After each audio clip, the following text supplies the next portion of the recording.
Start. માનવીના શરીરમાં દરેક અંગનું મહત્વ હોય છે. જો કોઈ પણ અંગ ખામીયુક્ત હોય તો જીવનમાં નાની મોટી તકલીફો પડતી હોય છે. સામાન્ય જીવન ન જીવી શકતા વિકાસ રૂંધાય છે. તેથી જીવન પ્રત્યે અણગમો પણ થતો હોય છે. પરંતુ જ્યારે સમયસર ઈલાજ અને સારવાર થાય તો જીવન આનંદથી જીવી શકાય છે. આવું જ કંઈક બન્યું છે રાજકોટ જિલ્લાના રાજકોટ તાલુકાના હલેંડા ગામના મજૂરી કરતા એક પરિવારમાં. ગત તારીખ 16 જૂન 2024ના રોજ એક જરૂરિયાતમંદ પરિવારમાં મયુરીનો અધૂરા મહિને જન્મ થયો, જેને લીધે તે એનિમિક હતી અને તેને આંખના પડદાની બીમારી હતી. આથી બાળકીને તેના માતા પિતાએ તર છોડી દીધી, જેને રમેશભાઈ મિયાત્રાએ દત્તક લીધી.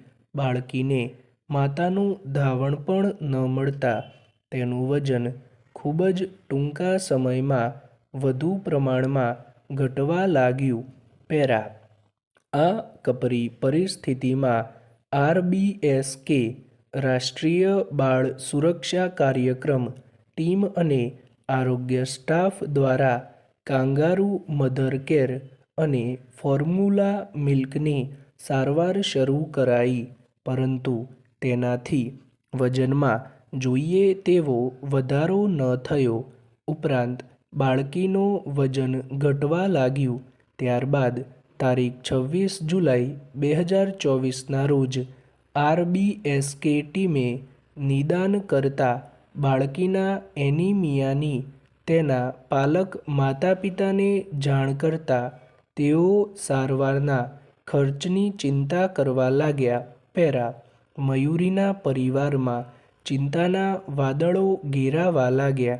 ત્યારે RBSK ટીમે સમજાવ્યું કે શાળા આરોગ્ય રાષ્ટ્રીય બાળ સ્વાસ્થ્ય કાર્યક્રમ અંતર્ગત આ પ્રકારની ખામીવાળા બાળકોની સારવાર વિનામૂલ્યે કરવામાં આવે છે, જેથી તમે કોઈ પણ જાતની ચિંતા કરશો નહીં. આ સાંભળીને પરિવારજનોને હાશકારો થયો.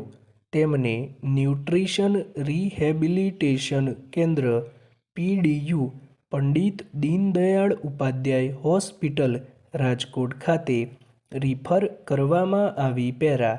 આ બાળકીની તકલીફોની સારવાર NRC અને SNCUના માર્ગદર્શન હેઠળ કરવામાં આવી.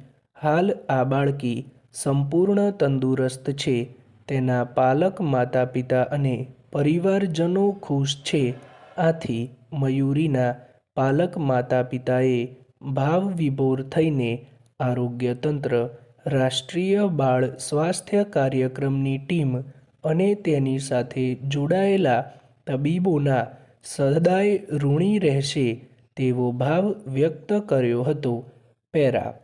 ગુજરાતની સરકારી કચેરીઓ પણ હવે વીજ બિલ મુક્ત થવા ભણી છે, જેનાથી આગામી સમયમાં સરકારને કરોડો રૂપિયાની બચત થશે. ગુજરાત ઉર્જા વિકાસ નિગમની પહેલથી સરકારી કચેરીઓમાં સોલાર રૂફટોપ સિસ્ટમ ઇન્સ્ટોલ થઈ રહી છે. ઓવર.